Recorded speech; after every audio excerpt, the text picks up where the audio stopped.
Assalamualaikum warahmatullahi wabarakatuh. Hari ini Ibu akan bahas mengenai analisis break-even point. Analisis BEP. Analisis BEP adalah suatu keadaan di mana penerimaan atau total pendapatan, total revenues secara percis hanya mampu menutup seluruh pengeluaran. Jadi artinya sama ya. Total pendapatan sama dengan total pengeluaran atau total pendapatan sama dengan total cost ya, total biaya ya.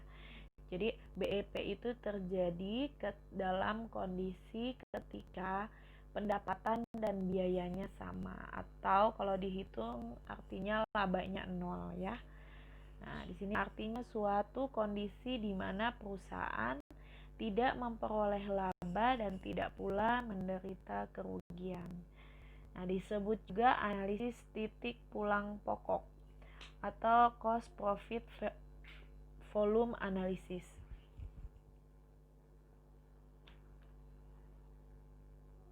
Analisis BEP dapat dilihat dari aspek penjualan dan aspek produksi. Dari aspek penjualan, BEP artinya volume penjualan di mana total penghasilan sama dengan total biayanya ya, total yang jadi pendapatan sama dengan total biaya, sehingga perusahaan dalam posisi tidak untung ataupun tidak rugi. Sedangkan bila ditinjau dari segi produksi, BEP adalah titik yang menunjukkan tingkat produksi barang atau jasa yang dijual, tetapi tidak memberikan keuntungan maupun kerugian. Jadi dalam segi produksi ini menunjukkan jumlah barang yang diproduksi gitu ya. Jumlah barang yang diproduksi untuk dijual ini yang akhirnya di jumlah berapa sih itu posisinya tidak memberikan keuntungan maupun kerugian ya. Atau tingkat produksi barang atau jasa yang dijual di mana total penghasilan dan biaya dalam keadaan impas atau sama besarnya. Oke, analisis BEP adalah suatu teknik analisis untuk mempelajari hubungan antara biaya tetap, biaya variabel, keuntungan, dan volume kegiatan. Oleh karena analisis tersebut mempelajari hubungan antara biaya, keuntungan, dan volume kegiatan, maka analisa tersebut sering pula disebut cost profit volume analysis ya, atau CPV analysis. Analisis BP adalah alat perencanaan penjualan sekaligus perencanaan tingkat produksi agar perusahaan secara minimal tidak mengalami kerugian. Selanjutnya, karena perusahaan menginginkan keuntungan, berarti perusahaan harus memproduksi atau menjual di atas BP. Jadi BP itu adalah yang harus dijual itu paling minimal. Jadi paling minimal itu dalam kondisi perusahaan ya nggak untung tapi nggak rugi juga gitu ya. Jadi kalau mau untung artinya harus menjual di atas tingkat BEP gitu ya.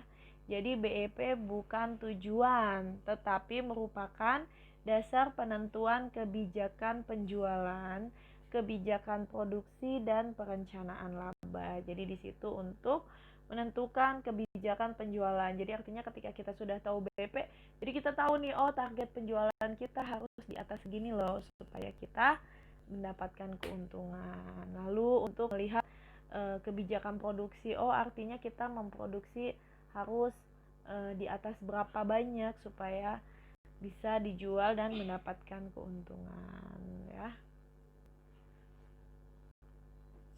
Nah, manfaat analisis BEP yaitu menentukan jumlah penjualan minimum yang harus dipertahankan agar perusahaan tidak mengalami kerugian. Jumlah penjualan minimum ini berarti juga jumlah produksi minimum yang harus dibuat ya. Jadi adanya nanti jumlah minimum. Nah, ini harus segini nih yang harus dijual nantinya. Nah, artinya juga yang diproduksi juga ada total jumlah minimumnya. Lalu menentukan jumlah penjualan yang harus dicapai untuk memperoleh laba yang telah direncanakan. Dapat diartikan bahwa tingkat produksi harus ditetapkan untuk memperoleh laba tersebut. Jadi, misalnya perusahaan menginginkan labanya misalnya menginginkan laba sebesar 50 juta. Berarti artinya kita cari tingkat BP-nya lalu kita tambahkan dengan 50 juta. Nah, artinya penjualannya harus mencapai angka tersebut. Lalu untuk menentukan harga jual produk dan menganalisis efek perubahan harga jual, biaya, dan volume penjualan terhadap keuntungan yang diperoleh. Nah, ini analisis BEP dengan grafik ya, bisa dilihat ya. Ada total revenue, nilainya nih ya, yang naik terus ke atas ya, total revenue. Ketika penjualannya 0 ya, berarti pendapatannya 0 ya, makanya mulai dari 0. Naik ke atas. Ketika penjualannya naik ya, maka revenue-nya pun naik ya. Lalu ada fixed cost.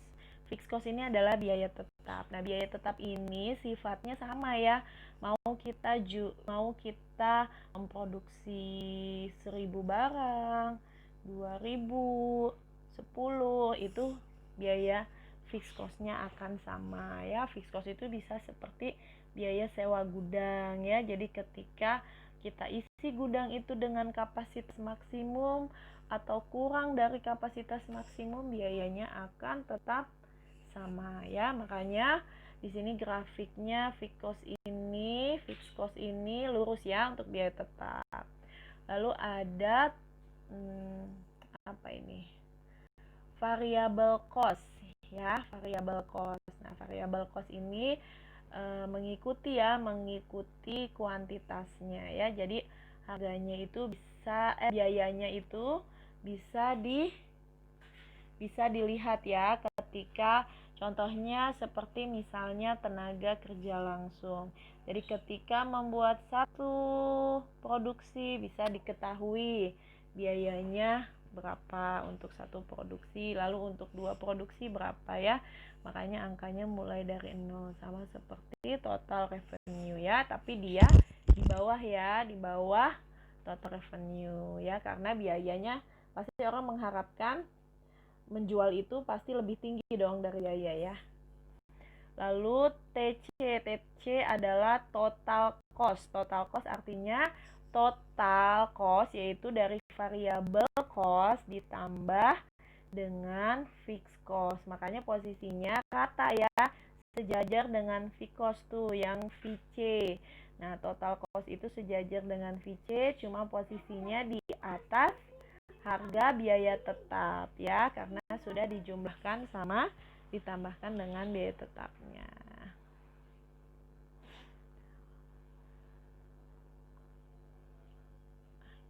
Nah, kita masuk ke contoh ya untuk ini rumusnya ya, untuk perhitungan BEP, yaitu tadi total revenue sama dengan total cost atau total pendapatan sama dengan total biaya. Nah, total revenue itu adalah harga dikali kuantitas yang dijualnya ya, atau price dikali quantity. Lalu total cost adalah fixed cost ya, biaya tetapnya ditambah variable cost dikali kuantitinya. Jadi yang dikali kuantitinya yang variable cost-nya ya, bukan variable cost-nya aja ya. Kalau fixed cost kan sudah pasti harganya segitu aja. Kalau fixed cost kan mengikuti biaya variabel itu mengikuti jumlah unit yang diproduksi. Jadi semakin banyak semakin tinggi juga. Kalau fixed cost sama ya.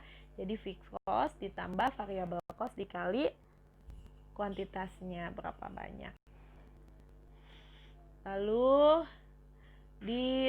dipindahin ya, P kali Q V cost-nya yang dikali Q pindah dari kanan ke kiri jadi minus ya. Nah, seperti itu. P kali Q dikurang VC kali Q berarti sama dengan P min VC ditutup kurung kali Q sama dengan fixed cost ya. Nah, ini seperti ini, artinya bisa didapatkan kuantiti BEP. Jadi jumlah kuantitas BEP-nya itu yaitu fixed cost dibagi P dikurang VC. Ini ya bisa lihat di atas ya tadi rumus yang didapatkan sebelumnya, P min VC kali Q sama dengan VC. Nah, berarti Q tinggal dikebawahin aja ya. P min VC-nya jadi untuk pembagi dari fixed cost ya. Lalu BEP bentuk rupiahnya nih. Kalau BEP bentuk rupiahnya yaitu fixed cost dibagi 1 dikurang variable cost dibagi price ya. Nah, contoh ya. Contoh selama tahun 2011 perusahaan ABC menjual 100.000 unit produk dengan harga 20.000 per unitnya. Biaya variabel per unitnya 14.000 dan biaya tetapnya 79.200.000. Tentukan BEP dalam unit dan rupiah. Lalu yang kedua, berapa laba operasi yang diperoleh perusahaan pada tahun 2011?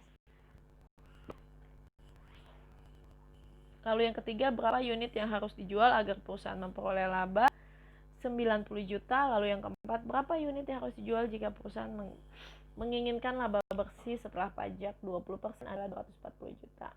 Maka bisa kita hitung ya. Untuk mencari kuantitas dari BEP yaitu fixed cost. Fixed cost-nya berapa? 79.200 dibagi price dikurang variable cost. Harganya berapa? Harganya 20.000 per unit dikurangi dengan variabelnya berapa per unit? Biaya variabelnya 14.000. Berarti artinya 79.200.000 dibagi 13 dibagi berapa itu? 6.000 ya. Yaitu nilainya adalah 13.200 jumlahnya adalah yang harus dijual untuk mendapatkan tingkat BEP yaitu 13.200 unit ya.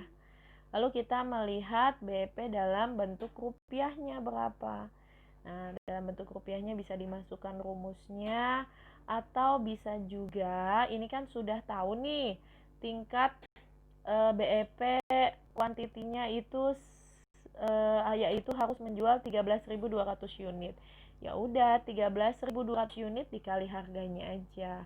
Kalau harganya sudah diketahui, berarti dikali 20.000 per unit. Berarti artinya 13.200 per unit, 200 unit dikali 20.000 sama ya, hasilnya 264 juta ya. Nah, ini untuk BEP rupiahnya. Jadi, kuantitas yang harus dijual agar perusahaan dalam kondisi impas adalah sebesar 13.200 unit atau nilai penjualannya sebesar 264 juta ya. Lalu ditanya yang B. Yang 2, berapa laba operasi yang diperoleh perusahaan pada tahun 2011? Cek ya. Berarti total revenue dikurang total cost. Nah, dia menjual berapa banyak? Oh, menjual 100.000 unit. Nah, berarti 100.000 unit lebih dari BEP ya. BEP-nya 13.200, berarti ada untung ya. Menjual 100.000 unit dikali harganya 20.000 dikali 100.000 dikurangi fixed cost-nya 79.200.000, variable cost-nya di 14 juta dikali 100.000.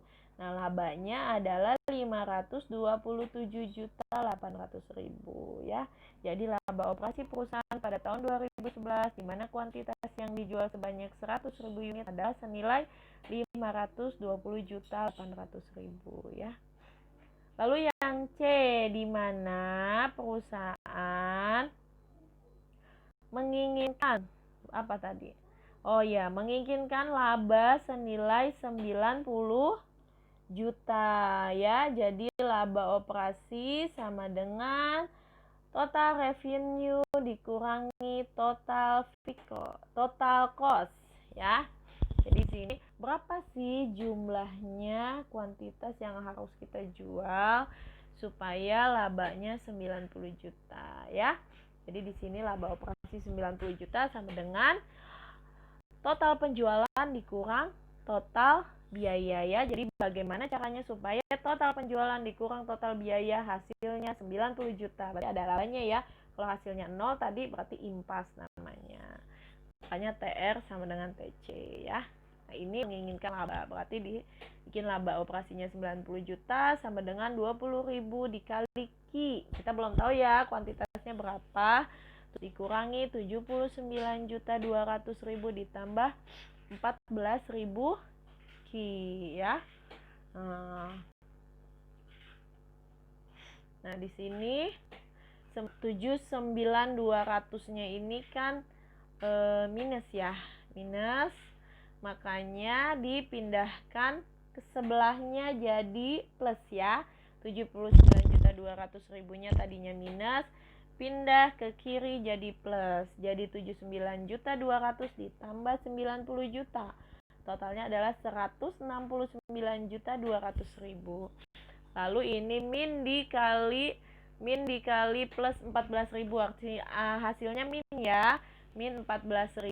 Jadi 20.000 dikurang 14.000 Q, yaitu hasilnya 6.000 Q. Berarti Q-nya berapa tuh? 169.200.000 dibagi 6.000 atau sama dengan 28.200 unit ya. Jadi supaya perusahaan mendapatkan keuntungan 90 juta, yaitu perusahaan harus menjual sebanyak 28.200 unit ya.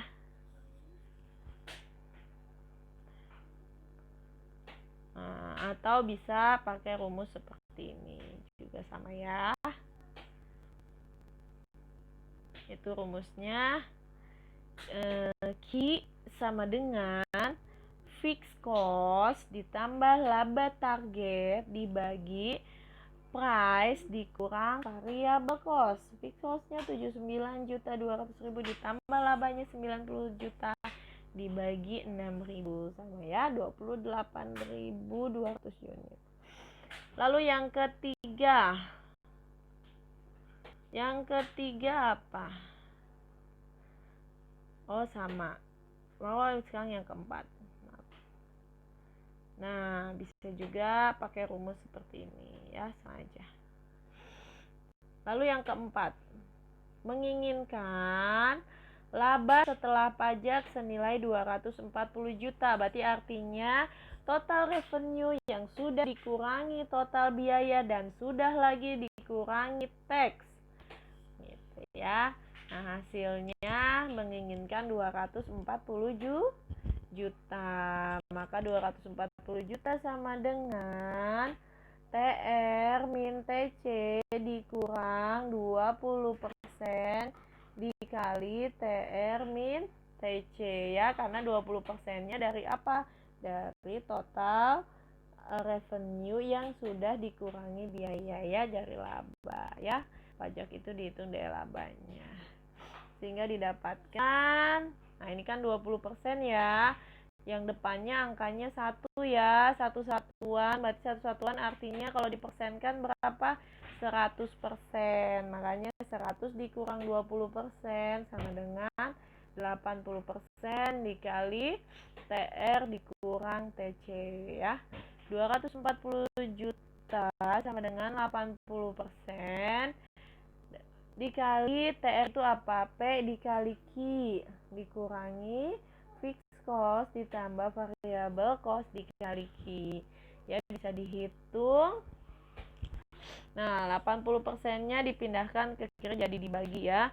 Jadi 240 juta dibagi 80%. Lalu 20.000 Q dikurang 79.200.000 ditambah 14.000 Q ya.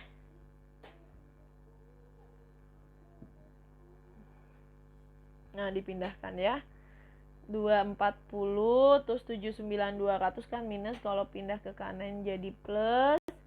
300 juta ditambah 79.200.000 sama dengan 2.000 Ki dikurang 14.000 jadi 6.000. Maka Ki totalnya adalah berapa itu? 379.200.000 dibagi 6.000 ya. 63.200 unit. Jadi, agar perusahaan memperoleh laba bersih setelah pajak 20% sebesar 240 juta, maka unit yang harus dijual adalah sebanyak 63.200. Nah, bisa juga dengan rumus ya, kayak tadi ya. PC ditambah laba target dibagi 1 min pajaknya berapa persen. Lalu margin of safety.